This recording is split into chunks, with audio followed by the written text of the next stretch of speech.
saya mahasiswa pendidikan luar sekolah dengan NIM 20 10 22 44 007. Nah, di sini saya akan menjelaskan materi tentang faktor penyebab dan dampak perubahan sosial. Di sini saya akan menjelaskan pengertian perubahan sosial menurut 4 ahli. Yang pertama ada Soetjatmoko.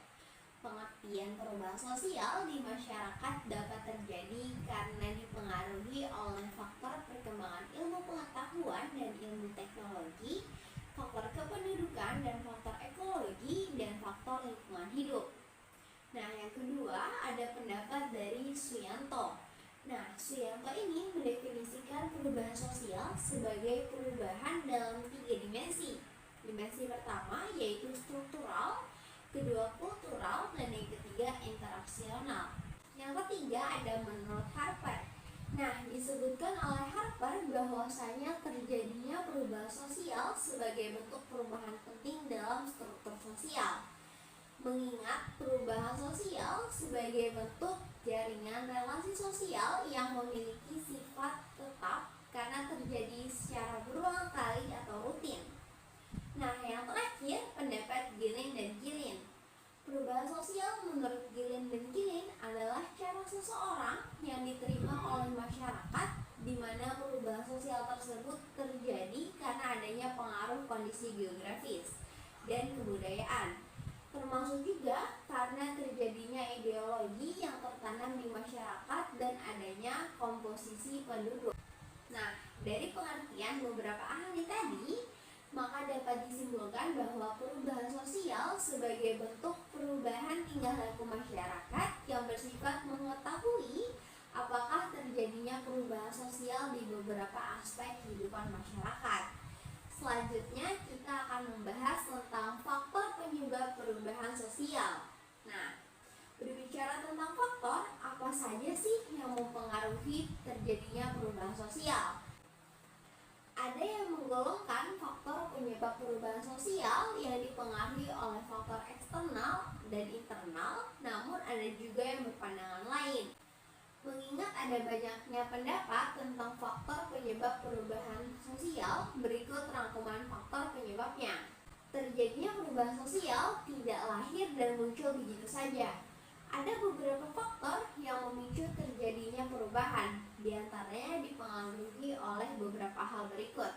Yang pertama ada perubahan kondisi geografis. Nah, dikatakan terjadi perubahan sosial yang diakibatkan oleh kondisi geografis apabila mengalami perubahan pola hidup masyarakat yang disebabkan oleh kondisi geografis. Contoh terjadinya perubahan sosial akibat kondisi geografis adalah kasus alih fungsi lahan pertanian menjadi kawasan industri. Nah, tentu ini akan mengubah kehidupan sosial masyarakat setempat secara besar-besaran. Nah, yang kedua ada faktor biologis. Nah, sudah rahasia umum kalau mayoritas masyarakat Indonesia adalah keluarga menengah ke bawah. Lebih banyak orang yang tergolong miskin daripada mapan. Dari segi biologis, di sini mengaitkan masalah kesadaran terhadap kebutuhan gizi makanan bagi masyarakat. Dan yang ketiga ada kebudayaan. Masalah budaya juga menjadi salah satu faktor penyebab perubahan sosial. Terjadinya perubahan sosial karena pengaruh kebudayaan sah-sah saja, asal tidak bertentangan dengan tradisi. Selanjutnya kita akan membahas dampak positif mengenai perubahan sosial. Nah, di sini dampak positifnya ada 7. Yang pertama, perkembangan teknologi yang pesat. Kedua, industrialisasi cepat. Ketiga, demokrasi dan partisipasi aktif dalam politik. Yang keempat, mobilitas menjadi lebih mudah. Yang kelima ada kesetaraan gender. Yang keenam kesadaran akan HAM. Dan yang ketujuh pola pikir menjadi lebih terbuka. Nah, kalau sudah ada dampak positifnya, berarti ada juga dampak negatifnya. Berikut dampak negatif perubahan sosial. Yang pertama ada budaya konsumtif. Yang kedua, kesenjangan sosial akan semakin terlihat. Yang ketiga, penyimpangan sosial akibat internet. Yang keempat, sopan santun semakin turun. Yang kelima, tidak ada lagi batas negara di internet. Dan yang keenam, melupakan budaya sendiri. Mungkin itu saja materi yang dapat saya sampaikan pada kesempatan kali ini. Kurang lebihnya mohon maaf. Sampai bertemu di lain waktu. Dadah!